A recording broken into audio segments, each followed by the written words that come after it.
Another lawsuit has been filed against WWE, and it again includes Vince McMahon, Tempest review of AEW Dynamite, and more. I'm Luke Owen, and this is the WrestleTalk News. Support WrestleTalk! Get exclusive bonus videos over at patreon.com/WrestleTalk. In January of this year, Janelle Grant filed a lawsuit against Vince McMahon, John Laurinaitis, and WWE with accusations of sexual misconduct, sexual assault, and sex trafficking. The suit sent shockwaves through the wrestling world, with McMahon being removed from his position within TKO, the holding company for WWE, and saw the removal of Brock Lesnar from WWE TV programming as he was reportedly implicated within the claims. The suit is currently on hold due to a federal investigation into Vince McMahon. It was also the subject of the final episode of the Mr. McMahon docuseries on Netflix, which was originally announced to be a joint venture between Netflix and WWE. The documentary was intended to be a warts and all series that would cover topics like Owen Hart, the steroid trial, and Chris Benoit, with interviews with McMahon himself and several top WWE names like Cody Rhodes, John Cena, The Rock,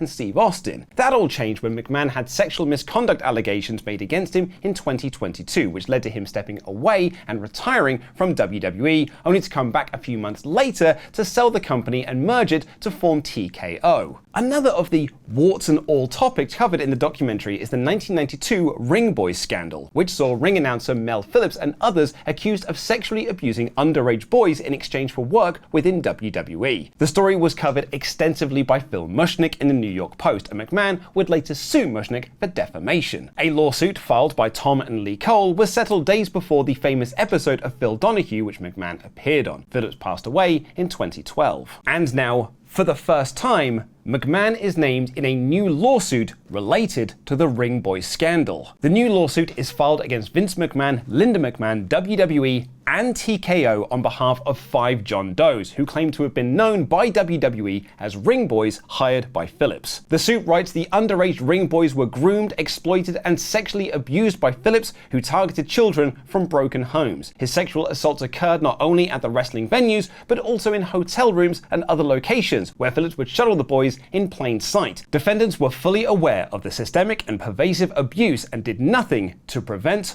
or stop it. The suit adds the survivors only recently learned of the depth of knowledge that the McMahons and the WWE had about what happened to them, and the sexual abuse in the company started at the top with the McMahons. Vince McMahon's attorney Jessica Rosenberg released a statement to Brandon Thurston of WrestleNomics saying, "More than 30 years ago, the columnist Phil Mushnick tried to make headlines with these same false claims. Those allegations were never proven and ultimately became the subject of a defamation lawsuit against Mr. Mushnick. The negligence claims against Mr. McMahon that were asserted today rely on these same absurd, defamatory, and utterly meritless statements by Mr. Mushnick. We will vigorously defend Mr. McMahon and are confident that the court will find that these claims are untrue and unfounded." If you have been affected by anything covered in today's WrestleTalk news, please do visit our Support Each Other page on our website, which is linked to in the video description down below. Look, it's hard to segue out of that bit of news into Tempest's AEW Dynamite review, so let me instead shout out this guy from Dynamite who brought in a sign shouting out Queeba and Gris. There are only a handful of people in the comments that will appreciate that sign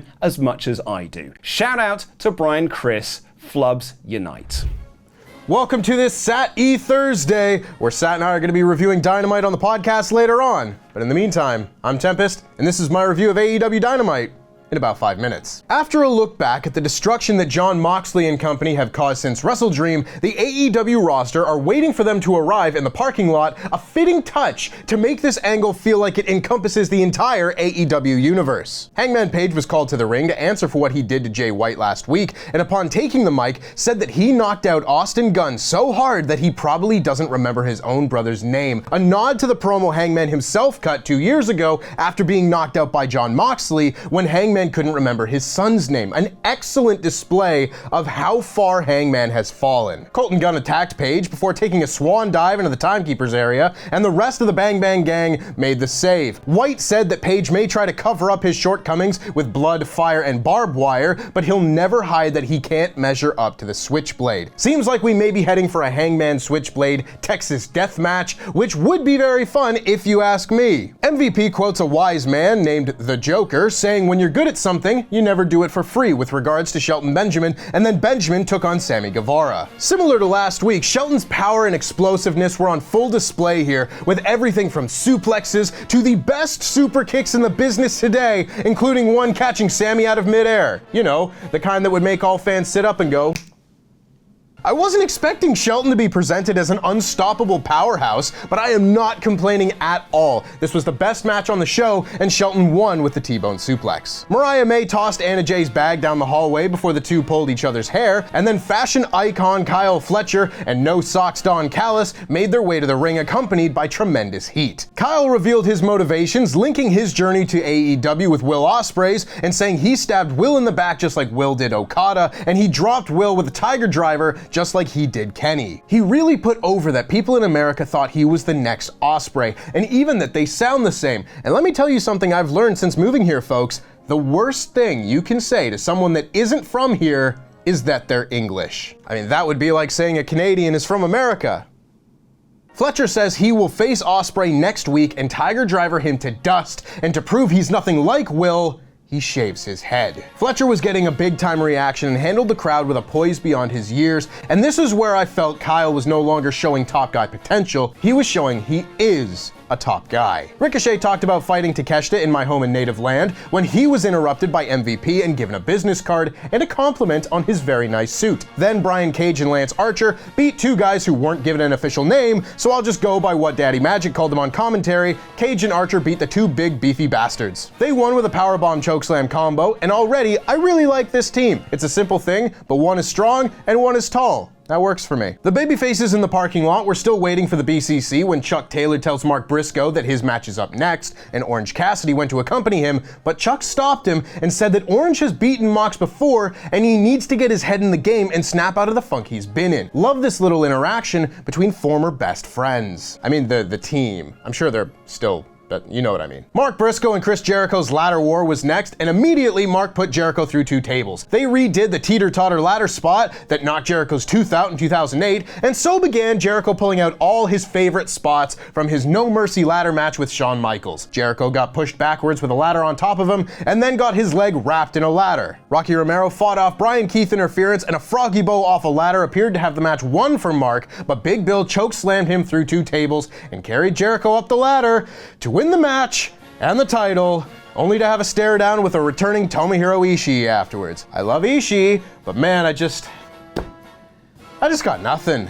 Jericho wins another title, and this time after all the Jay Briscoe stuff, just like, what are we doing? What are we doing here? I'm sick of it. Sick of it! A Chris Statlander hype package is followed by Adam Cole actually not being done with the Undisputed Kingdom like many of us thought. They all want to fight MJF, and they are going to do it as a babyface Undisputed Kingdom. MJF appeared on the screen while getting a massage and said whichever of Roddy and Cole win 3 matches in a row first will get a match with him at Full Gear, and then makes a joke about getting a handy. Kyle Fletcher was watching backstage.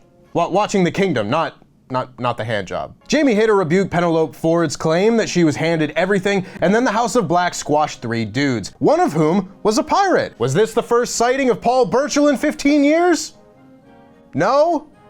Shame. Each of them hit a finisher, and Buddy Matthews got the pin and made the challenge for a singles match with Adam Cole next week. This was effective enough if the goal is to give Matthews a bit of shine before a big match, but I would be more interested in seeing the likes of Brody King and Malachi Black get singles matches on TV in the future as well. Afterward, Cole asked Matthews why he's calling him out, and Buddy said to prove Cole is fragile. This was a very strange backstage interaction. Camille dominated Queen Aminata for a lot of their match, but there was a concerted effort to make Aminata look like a credible threat to Mercedes Moné's muscle. She was by far the standout performer of the match, kicking out of a lot and using a few cool submissions, but it was Camille's match to win, and she did with her very stupid looking finishing move. I tell you right now, if Aminata is not the eventual person to beat Moné, I will not be having it. Chris Statlander ran out and fought both Mercedes and Camille before the numbers game got the better of her, and she was also hit with Camille's stupid looking finisher. The Patriarchy arrived and caught a sight of Kip Sabian, who got chased to the ring before Hook arrived and went to the ring to fight Taz's assailant, who apparently was Christian. Or so we may be led to believe, because Kip low-blowed Hook and the Patriarchy all beat him down